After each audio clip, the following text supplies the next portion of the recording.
Hi hello అండి, అందరికీ నమస్కారం అండి. ఫ్రెండ్స్, మనకి ఇప్పుడిప్పుడే మరొక బ్రేకింగ్ న్యూస్ అప్డేట్ అయితే రావడం జరిగిందండి. అది కూడా రిపబ్లిక్ వేడుకల్లో అపశృతి, విద్యుత్ షాకుతో ఇద్దరు మృతి అంటూ మనకు ఒక అప్డేట్ అయితే వచ్చిందండి. ఇది ఎక్కడ జరిగింది, ఎలా జరిగింది అనేది మనం పూర్తిగా తెలుసుకుందామండి.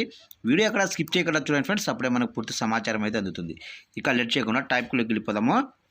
గణతంత్ర దినోత్సవ వేడుకల్లో విషాదం చోటు చేసుకుంది. పతాకావిష్కరణ చేస్తుండగా జెండా పైపునకు విద్యుత్ వైర్లు తగిలి ముగ్గురు యువకులు విద్యుత్ షాక్కు గురయ్యారు. వారిలో ఇద్దరు మృతి చెందగా మరొకరు మృత్యువుతో పోరాడుతున్నారు. పరిస్థితి విషమంగా ఉండడంతో ఆసుపత్రికి తరలించారు. విషయం తెలిసిన వెంటనే మంత్రి సీతక్క సహాయక చర్యల్లో నిమగ్నమయ్యారు. ఈ విషాద సంఘటన ములుగు జిల్లా కేంద్రంలోని దళితవాడలో జరిగింది. స్థానిక యువకులకు జెండా ఆవిష్కరణ కోసం ఐరన్ పైపుతో జెండా కడుతున్నారు. ఈ క్రమంలో ఇనుప పైపునకు విద్యుత్ వైర్లు తగిలాయి. జెండాకు విద్యుత్ వైర్లు తాకడంతో విజయ్, చక్రి, అజిత్ అనే ముగ్గురు విద్యుత్ షాక్కు గురయ్యారు. ఈ క్రమంలో వారిని వెంటనే ములుగు జిల్లా ఆసుపత్రికి తరలించారు.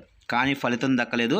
చికిత్స పొందుతూ అజిత్, విజయ్ అనే ఇద్దరు మృతి చెందారు. మరొకరి పరిస్థితి విషమంగా ఉంది. విషయం తెలిసిన వెంటనే ఆసుపత్రికి చేరుకున్న మంత్రి సీతక్క తీవ్ర దిగ్భ్రాంతికి గురయ్యారు.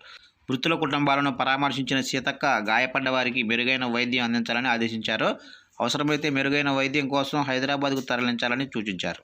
చూశారు కంటే మొత్తం మీదుగా గణతంత్ర దినోత్సవం వేడుకల్లో విషాదం అయితే చోటు చేసుకుంది. పతాకావిష్కరణ చేస్తుండగా జెండా పైపుకు విద్యుత్ వైర్లు తగలడంతో ముగ్గురు యువకులు అయితే విద్యుత్ షాక్కు గురయ్యారు. ఇద్దరు యువకులు అక్కడికక్కడే మృతి చెందగా మరొకరి పరిస్థితి విషమంగా ఉందని తెలుస్తుంది. ఇది తెలంగాణలోనే ఈ విషాద సంఘటన అయితే జరిగిందండి.